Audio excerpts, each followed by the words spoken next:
Hi అండి. చూడండి, మీరు ఎప్పుడైనా క్రోమ్ బ్రౌజర్ ఓపెన్ చేసినప్పుడు మీకు పైన టాపప్ మెసేజ్‌లు ఏమైనా అడల్ట్ నోటిఫికేషన్ రావడం, లేకపోతే ఇరిటేట్‌గా అడ్వర్టైజ్‌మెంట్ రావడం ఇవన్నీ చాలానే జరుగుతుంటాయి. సో, వాటిని మనం డిజేబుల్ చేసుకోవాలి. సో, దాన్ని ఎలా డిజేబుల్ చేసుకోవాలి? మళ్ళీ అలాంటివి అడల్ట్ నోటిఫికేషన్స్ కానీ మనకు విసుగొచ్చే ఏ నోటిఫికేషన్స్ అయినా కానీ ఆఫ్ ఎలా చేసుకోవాలనేది ఈ వీడియోలో అయితే పూర్తిగా ఎక్స్‌ప్లెయిన్ చేస్తాను. సో, ఒక చిన్న రిక్వెస్ట్, ఇంకా ఎవరైనా మన ఛానల్ సబ్స్క్రైబ్ చేయకపోతే మాత్రం తప్పకుండా ఛానల్ సబ్స్క్రైబ్ చేసుకోండి, లైక్ కొట్టండి, అదేవిధంగా అందరికి ఉపయోగపడేలాగా షేర్ చేయండి. ఓకేనా?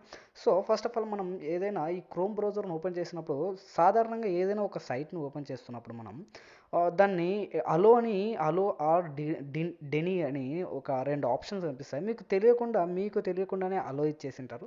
సో వాటి వల్ల మీరు ఏ సైటు ఓపెన్ చేసినా కూడా మీకు అలాంటి వీడియోస్ కానీ అలాంటి పైన టాప్అప్ నోటిఫికేషన్స్ రావడం సహజమే. సో వాటిని ఆఫ్ చేసుకోవాలి. ఫస్ట్ పైన త్రీ డాట్స్ ఉన్నాయి కదా, సో దాని మీద క్లిక్ చేసుకోండి. క్లిక్ చేసుకున్న తర్వాత కింద సెట్టింగ్స్ అనే ఆప్షన్ కనిపిస్తూ ఉంది. సో ఈ సెట్టింగ్స్ అనే ఆప్షన్ మీద క్లిక్ చేసుకోండి.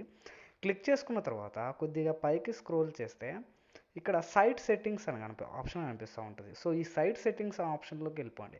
ఇక్కడ నాకు చూస్తుంటే cookies allowed, location, camera, microphone ఇవన్నీ చాలా ఉన్నాయి.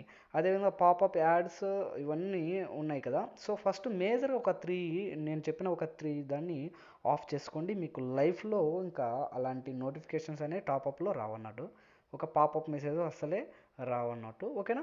సో కుకీస్ మీద క్లిక్ చేసుకోండి. ఈ అలో ఇచ్చినందుకు కారణం వల్ల నేను ఏ సైట్ ఓపెన్ చేసినా కూడా నాకు ఇరిటేట్గా నోటిఫికేషన్స్ అనేవి రావడం సహజం. సో అందుకోసం బ్లాక్ ఆల్ కుకీస్ మీద క్లిక్ చేసుకొని దీన్ని డిజేబుల్ చేసుకోండి. ఫస్ట్ ఆఫ్ ఆల్ అదొకటి. కొద్దిగా పైకి స్క్రోల్ చేయండి. పాపప్ యాడ్స్ అండ్ రీడైరెక్ట్స్ అని ఉంది కదా, సో దీని ఆల్రెడీ ఇది ఎనబుల్లో ఉంటే దీన్ని డిజబుల్లో చేసుకోండి. నేను డిజబుల్లోనే ఉంచాను. అదేవిధంగా నెక్స్ట్ యాడ్స్ కనిపిస్తున్నాయి కదా, ఈ యాడ్స్ కూడా ఆన్లో ఉంటే దయచేసి దీన్ని ఆఫ్లో ఉంచుకోండి. సో ఈ మూడు చేసుకుంటే మీరు దీనివల్ల మీరు ఆ పాపప్ నోటిఫికేషన్స్ అయితే రావడం చాలా వరకు మీరు స్టాప్ చేసుకున్నట్టే.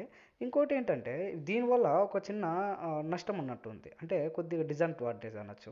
సో అదేలాగంటే మీరు ఏదైనా ఒక ఫర్ ఎగ్జాంపుల్ ఫేస్బుక్ లాగిన్కి వెళ్ళారనుకోండి, దాంట్లో సైన్ ఇన్ ఆప్షన్ మీద క్లిక్ చేస్తే, అంటే మనకు సైన్ అప్ మీద క్లిక్ చేస్తే మన డీటెయిల్స్ అలా ఎంటర్ చేయాలి. అలా కాకుండా సైన్ ఇన్ ఆప్షన్ మీద క్లిక్ చేసినప్పుడు మీకు ఏంటంటే డైరెక్ట్ రీడైరెక్ట్ అయిపోతుంటుంది దానికి, ఎందుకంటే మీరు ఎంటర్ చేసే డీటెయిల్స్ అన్న ఎంటర్ అవ్వదు. సో రీడైరెక్ట్గా మీరు సైన్ అప్ నేమ్స్ అన్ని ఫిలప్ చేయకున్నా కూడా మీకు మెయిల్ ఐడితో బై డిఫాల్ట్గా అది అనేది సైన్ అప్ అయిపోతుంది. కానీ దీన్ని పెట్టుకోవడం వల్ల సైన్ అప్లో కొద్దిగా ప్రాబ్లం రావచ్చు. ఓకేనా? సో అదండి, అదొక చిన్న మైనస్ ఇది. ఓకేనా? సో థ్యాంక్ యూ అండి, థ్యాంక్ యూ సో మచ్.